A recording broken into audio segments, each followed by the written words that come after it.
यहाँ पर बच्चों हम लोग सीक्वेंस एंड सीरीज का एक क्वेश्चन अभी आपके साथ डिस्कस करेंगे। ये 8 अप्रैल 2024 में आया हुआ है। और सबसे पहले इस क्वेश्चन को करने के लिए आपको थ्योरी एक्सरसाइज जरूर कंप्लीट होनी चाहिए, क्योंकि बच्चों ये क्वेश्चन जो है बेसिकली आपकी theory exercise JEE Mains exercise से ही एक क्वेश्चन है, वहां से उठा करके ये दिया गया। तो सबसे पहले आपको ये क्वेश्चन करने के लिए आपको देखना होगा कि जो सबसे पहला टर्म है आपके पास वो यहाँ पर क्या है, 1 है।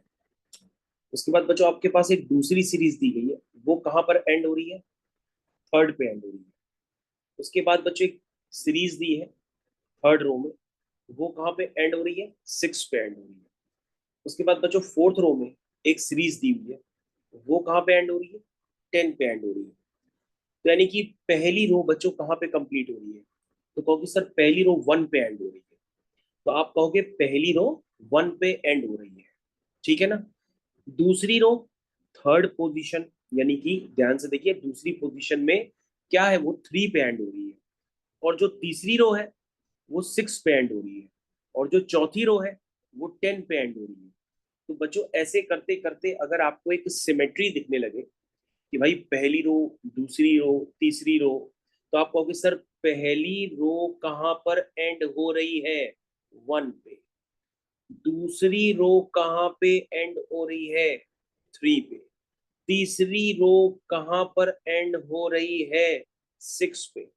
चौथी रो कहाँ पर एंड हो रही है, 10 पे। क्या ये बात सबको अब समझ में आ गई किस तरह से इसको समझना है? क्योंकि ऐसा क्वेश्चन बच्चों मैंने एक आपको जेई मेंस एक्सरसाइज में भी कराया था। अब ध्यान से देखो बच्चों, आपको ये समझ में आएगा कि हम इसको जर्नलाइजेशन करेंगे, कि हम ये पकड़ेंगे कि भाई इसकी जो 1 2 3 4 का जो जनरल टर्म होगा वो क्या होगा बच्चों, एन ही होगा। तो हम कहेंगे बच्चों एनथ रो, जिसकी वैल्यू भी बच्चों एन ही होगी, तो वो कहाँ पे एंड हो रही होगी, वो हमको जनरल टर्म निकालना है। तो बच्चों अगर आपको ये वाली सीरीज देख करके कुछ समझ में आ रहा हो, तो आप हमको जल्दी से इस सीरीज का जनरल टर्म बता दो, तो हम बता देंगे कि ये कौन सी रो में लाई करेगा। ठीक है, तो चलिए भाई, सीरीज है हमारी आपकी 1 3 6 10। अब बच्चों ये कोई सीरीज नहीं एपी है ना जीपी है, तो हम इसको सॉल्व करेंगे मेथड ऑफ डिफरेंस। और मेथड ऑफ डिफरेंस हमने आपको कहाँ पे सिखाया है, एक्सरसाइज 10 में सिखाया है। तो सबसे पहले हम इस सीरीज को मान लेते हैं कि भाई ये एस है, और इसका nth टर्म क्या है बच्चों, टीएन है। अब हम क्या करेंगे, हम इस सीरीज को दोबारा लिखेंगे, लेकिन एक टर्म शिफ्ट करके लिखेंगे। क्या ये बात सबको समझ में आ रही है? कैसे लिखेंगे, एक टर्म शिफ्ट करके लिखेंगे। तो बच्चों टीएन भी आगे निकल जाएगा, और टीएन से पहले क्या आएगा, टीएन-1 आएगा। देखिए भाई ये बात सबको क्लियर होगी, ये मेथड ऑफ डिफरेंस आपने किया है। अब क्या करिए, इनको आपस में माइनस करिए। बच्चों जब आप माइनस करेंगे तो s माइनस एस तो क्या हो जाएगा, 0 हो जाएगा। ये बच्चों 2 हो जाएगा, ये 3 हो जाएगा, ये 4 हो जाएगा। ऐसे करके बच्चों टर्म्स चलते चले जाएंगे। यहाँ पे टीएन-1 और ये बच्चों माइनस का टीएन। तो बच्चों अगर हम माइनस का टीएन इधर कर देंगे तो वो इधर आके प्लस का टीएन हो जाएगा। और आपको फाइनली दिखाई देने लगेगा कि भाई ये क्या चल रही है। तुम कहोगे सर ये तो एक एपी चल रही है। और बच्चों इस एपी में नंबर ऑफ टर्म्स कितने होंगे, जैसे मैंने आपको क्लास में सिखाया था ना, कि इस तरह से ध्यान से देखिए, यहाँ से यहाँ तक कितने टर्म्स थे, एन टर्म्स थे ना। सबसे पहली वाली लाइन में देखिए, यहाँ पे टर्म्स कितने, एन टर्म्स है। तो ध्यान से देखिए, तो यहाँ पे भी कितने टर्म्स है, एन टर्म्स होंगे। यहाँ पे जो नंबर ऑफ टर्म्स है बच्चों कितने होंगे, एन टर्म्स होंगे। तो बच्चों ये क्या है, एन टर्म्स तक आपके पास एपी लिखी है, तो एपी के फर्स्ट एन टर्म्स का जो सम होगा वही सीरीज का एन टर्म होगा। चलिए बताइए बच्चों कितना आएगा, ये 1/2 n n+1। ठीक है, तो बच्चों आप बताएंगे, फिर से रिपीट करेंगे कि पहली रो कहाँ पे एंड हो रही है, 1 पे। दूसरी रो कहाँ पे एंड हो रही है, बताइए, दूसरी रो कहाँ पे एंड हो रही है, 3 पे। तीसरी रो कहाँ पे एंड हो रही है, 6 पे।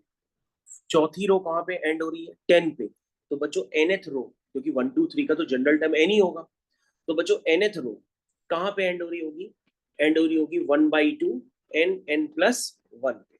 ये बात आपको बच्चों समझ में आनी चाहिए। अब आपको बताना है कि भैया कौन सी रो में, देखो पूछा गया ना क्वेश्चन में, then the row in which the number 5310 lies. कौन सी रो पे 5310 आएगा। तो बच्चों आपके पास जो nth टर्म है, उस nth टर्म से आपके पास 5310 के आसपास वाला टर्म कैसे आएगा, पहले आपको ये सोचना पड़ेगा। तो बच्चों आपको याद होगा कि पहले 100 टर्म्स, मैंने आपको बताया था एक क्वेश्चन में कि पहले 100 टर्म्स का सम क्या होता है। तो तुम कहोगे सर पहले 100 टर्म्स के लिए हम n की वैल्यू यहाँ पर क्या पुट करते हैं, 100 पुट करते हैं। तो सारे बच्चों को याद आ रहा होगा कि भाई मैंने सम आपको याद करवा दिया था कि पहले 100 टर्म्स का जो सम होता है वो कितना होता है। सारे बच्चे कैलकुलेट करें, पहले 100 टर्म्स का सम क्या होता है, 50-50। याद आया, मैंने क्लास में 50-50 बोला था। अब ध्यान से देखो बच्चों, मेरे पास 50-50 तो नहीं है, यहाँ पे 5310 है, तो हम n की बच्चों वैल्यू क्या पुट करेंगे, 101। तो n की वैल्यू जब 101 पुट करेंगे तो ये हो जाएगा 1/2 इंटू 101 इंटू क्या आएगा बच्चों, 101 प्लस 1 यानी कि 102। तो बच्चों इसको आप कैलकुलेट करिए, पहले 102 को डिवाइड कर लीजिए आप किससे, 2 से, तो 51 आ जाएगा। और जो 51 आएगा उसका मल्टीप्लाई कर लीजिए आप 101 से, तो बच्चों ये वैल्यू निकल के आएगी 5151। अब देखो बच्चों कहीं आप नजदीक पहुंचे, कहोगे नहीं सर अभी तो नहीं पहुंचे, तो ठीक है n की वैल्यू 102 पुट करो। तो जब बच्चों n की वैल्यू 102 पुट करोगे तो ये हो जाएगा 102 इंटू 103। अब बच्चों फिर से प्रोसेस करो कि 102 को पहले डिवाइड करोगे किससे, 2 से, और जो वैल्यू आएगी उसका मल्टीप्लाई किससे करोगे, 103 से। तो बच्चों ये कितना आ गया, 5253। यानी कि बच्चों 101वीं रो कहां पे एंड हो रही है, 5151 पे। 102 वाली रो कहां पे एंड हो रही है, 5253 पे एंड हो रही है। तो क्या आप 5253 पे पहुंच गए, नहीं पहुंचे, अभी तो 5310 है। तो ठीक है बच्चों, हम इसमें n इज इक्वल टू 103 भी पुट करते हैं। तो जब बच्चों हम इसमें n is equal to 103 put करेंगे तो ये क्या आ जाएगा, 1/2 इंटू 103 इंटू 104। क्या ये बात सबको समझ में आई। 104 को हम डिवाइड करेंगे किससे, 2 से, तो कितना आएगा 52। और फिर इसको हम मल्टीप्लाई करेंगे किससे, 103 से, तो कितना आएगा बच्चों, अब की आप नजदीक पहुंच गए 5356 पे।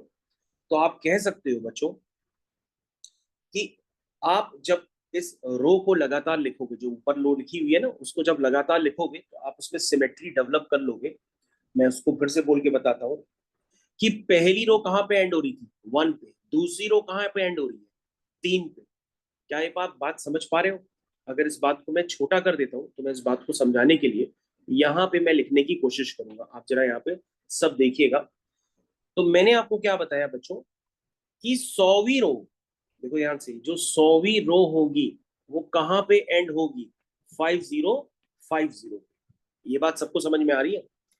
तो बच्चों अब बताओ 102, जो 102 नंबर की रो होगी वो कहां पे एंड हो रही है बच्चों, मैंने वैल्यू निकाली है 5253 पे। अब बच्चों जब 102वीं रो 5253 पे एंड हो गई है तो उसके बाद वाली जो रो होगी उसमें क्या आएगा, 5254, 5255, 5256। तो आप बताओ 100 जो 3 वाली रो होगी वो कहां पे एंड हो रही होगी। तुम कहोगे 53, देखो बच्चों कहां पे एंड हो रही है, 5356 पे एंड हो रही है। ये बात समझ में आई। तो बच्चों आपको ये समझ में आएगा कि भैया हमें क्या चाहिए, हमें तो 5310 चाहिए। क्या चाहिए, 5310। तो बच्चों 5310 आपको समझ में आना चाहिए, वो 102वीं रो के बाद ही आएगा ना, क्योंकि 102 रो के बाद ही आपका 5310 आना चाहिए। क्योंकि बच्चों 5356 पे तो कौन एंड हो रही है, 103 वाली रो एंड हो रही है। तो बच्चों 103 वाली रो अगर मैं यहाँ पे एज्यूम कर लेता हूँ, यहाँ पर आपका लिखा है 5356। तो बच्चों जैसे आप मान लो चौथी रो में 10 के पहले क्या लिखा था, 9, 9 के पहले क्या लिखा है, 8। तो 5356 से पहले क्या लिखा होगा, 5355 ये लिखा होगा ना। उससे पहले क्या लिखा होगा, 5354। ऐसे करके ये टर्म्स पीछे की तरफ बढ़ रहे होंगे, ठीक है। लेकिन बच्चों इससे पहले वाली यानी 102वीं रो कहां पे एंड हुई है, इससे पहली वाली जो बच्चों रो एंड हुई है ना, वो 5253 पे एंड हुई है। तो बच्चों वो एंड जब यहाँ पे हुई है तो यानी कि 5253 के बाद ये जो 103वीं रो होगी वो 5254 से चालू हुई होगी। और बच्चों ये चालू होते होते कहीं पर यहीं पे नंबर आया होगा कौन सा, 5310। तो बच्चों 5310 कौन सी रो में आया होगा, 103 नंबर रो पे। किस पे आया होगा, 103 नंबर रो पे आया होगा, क्योंकि 103 नंबर रो कहां पे एंड हो रही है, 5356 पर। और उसके पहले जितने भी नेचुरल नंबर्स होंगे उनमें कहीं ना कहीं आपको क्या देखने के लिए मिलेगा, 5310। तो 5310 बच्चों यही आपको देखने को मिलेगा 103 रो पे। आई थिंक आपको समझ में आ गया होगा, मैंने बहुत अच्छे से आपको समझा दिया। Thank you.